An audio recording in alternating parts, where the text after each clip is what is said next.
Essentially, what's wrong with creationism or intelligent design, which is the same thing, is it's what the philosopher Daniel Dennett calls a skyhook. A skyhook is a great hand that comes out of the sky and starts doing things in the world. And you think you've understood something because this great hand comes out of the sky and manipulated it. You think of it as the divine watchmaker. But of course, a skyhook explains nothing. A skyhook just begs the question of its own explanation. Dennett's alternative to the skyhook is the crane. A crane is a theory that really does do explanatory work. Natural selection is the crane par excellence. Natural selection is a good crane because it works cumulatively. It starts from simple beginnings and works up by gradual degrees, slow steps, up to the prodigious heights of complexity and improbability that we see in the living world. And it's that cumulative increment that does the trick. We are no longer talking about a sudden blow of chance giving us something like an eye or a heart or a god. What we're talking about is primeval simplicity, which is gradually built upon, step by step by step, no one step being highly improbable in the way that the instantaneous creation of an eye or a heart or a god would be, but where each step of the way is only slightly improbable, and where a cascade, a series cascade of slightly improbable steps are added together cumulatively by non-random survival until the end product is something like an eye or a heart or a brain, which, as Hume said, ravishes into admiration all who've ever contemplated it. Here are a couple of examples, just a couple of examples. On the right is a rose thorn, carved and sculpted by natural selection, acting on ancestral roses to make them better at avoiding being eaten. And on the left, those are not rose thorns, those are bugs, they're insects. They have been also carved and sculpted by natural selection to resemble rose thorns. They are mimics of rose thorns. They've cashed in on the natural aversion of predators to the sharpness of rose thorns, and so they look like rose thorns. These two are both end products of many generations of cumulative natural selection. The logic of creationist arguments is always the same. Some natural phenomenon is too statistically improbable, too complex, too beautiful, too awe-inspiring to have come into existence by chance. Design is the only alternative to chance that the author can imagine. Therefore, design must have done it. And science's answer to this faulty logic is also always the same. Design is not the only alternative to chance. Natural selection is a better alternative. Indeed, it's the only known alternative. Notice what rotten logic the creationist logic is. We have theory A and theory B. Theory A is supported by loads of evidence. Theory B is supported by no evidence at all. I can't understand how theory A can explain X. Just one little thing, X, I can't understand. I personally can't understand how theory A explains X. Without even asking whether theory B can explain X, I conclude that because A can't explain X, theory B must be right. God did it.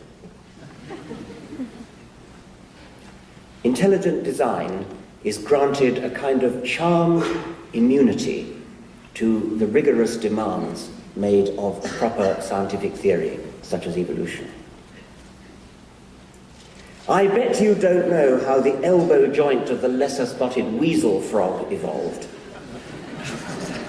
Well, probably not, because I've never seen a weasel frog and never done any research on it. So, okay, I don't know how it evolved. Aha! You don't know how it evolved.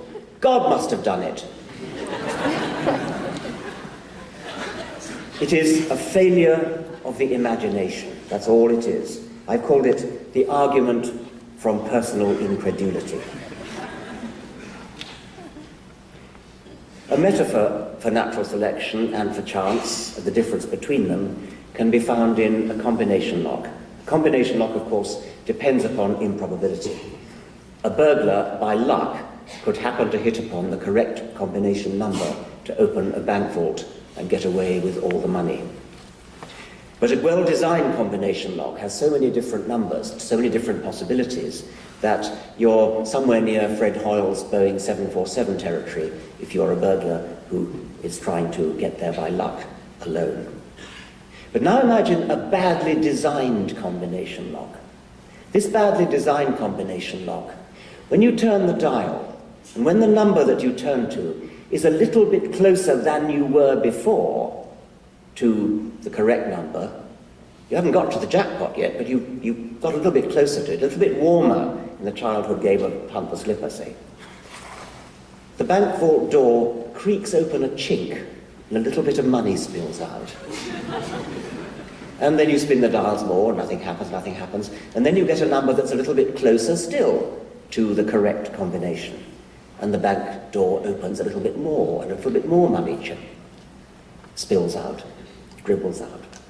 Well, it's easy to see that in no time at all, the bank robber, would home in on the jackpot.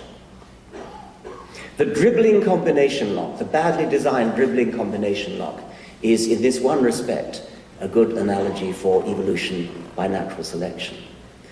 The well-designed combination lock, the one where you have to get the right number or nothing, the all or nothing combination lock, the jackpot or nothing, that's a good analogy for the creationists' misunderstanding of evolution by natural selection. If you think that evolution by natural selection, the evolution of adaptation, the evolution of quality, is a matter of the jackpot or nothing, a half an eye won't see anything. You need a whole eye before it's better than nothing at all. That's the jackpot or nothing, and of course it won't work. Any fool can see that if natural selection did that, was the equivalent of a jackpot or nothing combination lock, it wouldn't work. But God is the ultimate 747. God is going to be even more improbable than the most improbable thing that he is thought to have designed with one fell stroke of his magic, whatever he uses, wand. Well, you might say, and some do, okay, but let's at least teach the controversy. That would be right.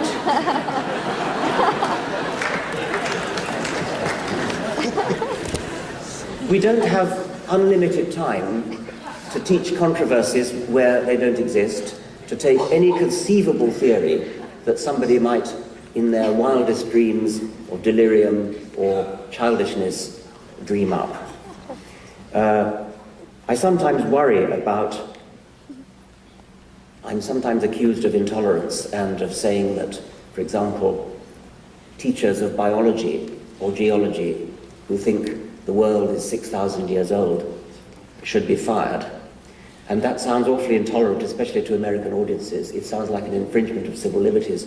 How can you fire somebody for their private beliefs? Yet, you can do a kind of reductio ad absurdum if a teacher of reproductive biology taught the stork theory in opposition to the sex theory, or even if he taught the sex theory but privately believed the stork theory. Would you want your children to be educated, to be taught by him? When you think about, sorry, that's gone on to, okay, I'm going to have to stop.